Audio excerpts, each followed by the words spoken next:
নাহমাদুহু ওয়া নুসাল্লি আলা রাসূলিল কারীম আম্মা বা'দ। মাহদী প্রশ্ন করেছে যে অসুস্থতার কারণে বা বার্ধক্যের কারণে কেউ যদি রমজানের রোজা রাখতে না পারে তাহলে তার করণীয় কি? তো এই ক্ষেত্রে উত্তরটি দুই ধাপে দিতে হবে। এক নম্বর হলো, কেউ যদি অসুস্থতার কারণে রোজা রাখতে না পারে এক্ষেত্রে তার করণীয় কি? আল্লাহ তাআলা সূরাতুল বাকারার 184 নম্বর আয়াতে বলেছেন, ফামান কানা মিনকুম মারিদান আও আলা সাফারিন ফাইদ্দাতুম মিন আইয়ামিন উখর।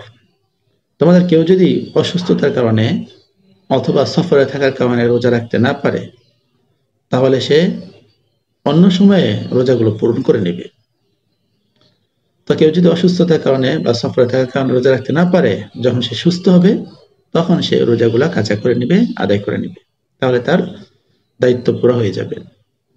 দ্বিতীয় বিষয় হলো, বার্ধক্যের কারণে কেউ যদি রোজা রাখতে না পারে বা অক্ষম হয় বা অসুস্থতার কারণে সে রোজা রাখেনি, পরবর্তীতে সুস্থ হওয়ার পর রোজাগুলো কাজাও করেনি, এখন সে এমন অবস্থায় রয়েছে যে সে রোজাগুলো রাখতে সক্ষম না, তো এই ক্ষেত্রে করণীয় কি?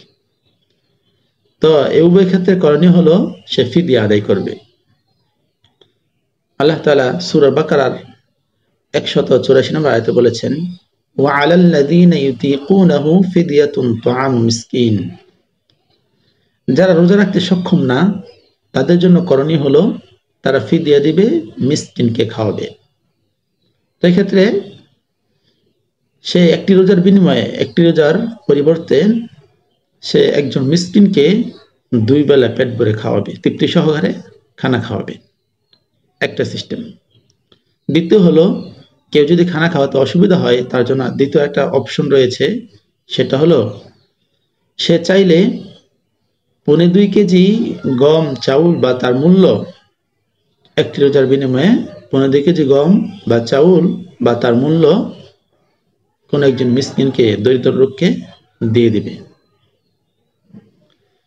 তো যে আলোচনাটা আমরা করলাম, এই আলোচনাটা কয়েকটি কিতাবে এসেছে।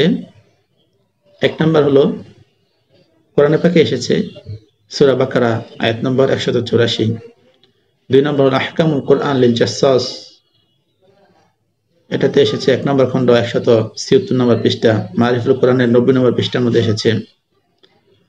হেদায়ার 1 নম্বর খণ্ড 222 নম্বর পৃষ্ঠা, বাদাউস সানায়া 2 নম্বর খণ্ড 263 নম্বর পৃষ্ঠা, ফাতহুল কাদিরের 2 নম্বর খণ্ড 276 নম্বর পৃষ্ঠা, মাবসুস সারাখসি 3 নম্বর খণ্ড 89 নম্বর পৃষ্ঠা, এবং ফতোয়া দারুল উলুম দেওবন্দের 6 নম্বর খণ্ড 471 নম্বর পৃষ্ঠা।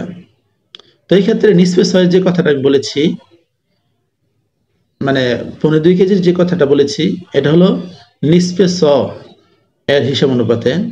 তো অনেক মুফতি কেরাম ফতোয়া দিয়ে থাকেন বাংলাদেশের যে 1.5 কেজি দিবে, তো আমি বলেছি 2.5 কেজি।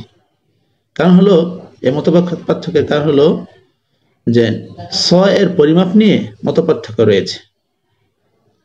তো এই জন্য 2.5 কেজি দেওয়া এটাই উত্তম হবে, কারণ ছয়ের যে মতপার্থক্যটা রয়েছে, ছয়ের পরিমাপ নিয়ে যে মতপার্থক্যটা রয়েছে, ওটা একটা মত অনুপাতে যেটা 1.5 কেজির চেয়ে বেশি হয়।